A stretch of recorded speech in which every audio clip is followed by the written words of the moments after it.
I guess it's difficult to assess the impact at the moment for Apple, and even the analysts are sort of racking their brains at the moment to what kind of impact. I think it's worth just laying out Apple's exposure at China as well. It accounts for about 15% of revenues. Not only is it key for production, most of its products are produced there, but also it's a key consumer market. And what we have seen from this coronavirus impact is factories are shutting down. And if you look at the number of workers that accounts to, is somewhere in the region of 650,000 workers across its partner factories. So you can imagine those slowly getting back to work. It's not going to happen overnight. So I think there's a lack of clarity on the supply side about when those workers get to market and how quickly those factories can then ramp up production of those goods that Apple produces. The other side is demand issues. I was speaking to a few contacts on the ground in China. They were sending me pictures yesterday of Guangzhou and it was just deserted.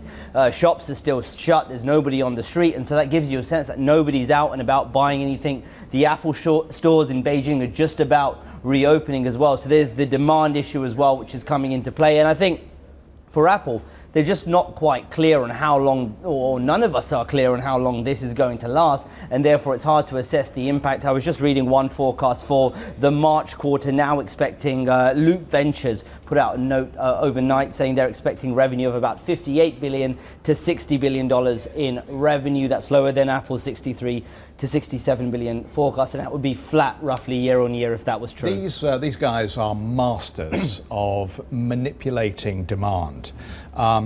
Clearly, there is going to be serious impact from coronavirus, but is there an element here that this is also about postponing product launch? I mean, when do we get the next iPod Pro? Does that get pushed out beyond the third quarter of this year? What does it mean for the next iPhone release? Is there a silver lining at all in any of this for Tim Cook, in that they can prolong a particular iteration of the iPhone to extend the revenue they might get from it? One thing I would say is with Apple in particular, it's unlikely you're going to see demand wane.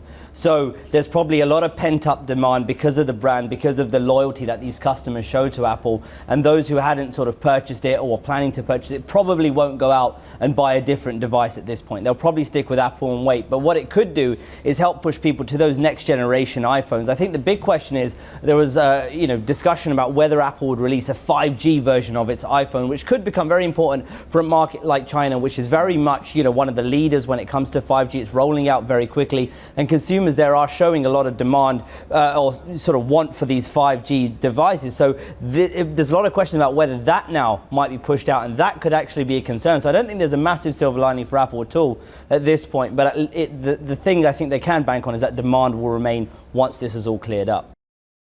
Hi, I'm Joanna Bersecci, and thank you for watching. You can check out more of our videos by clicking on the boxes on the screen.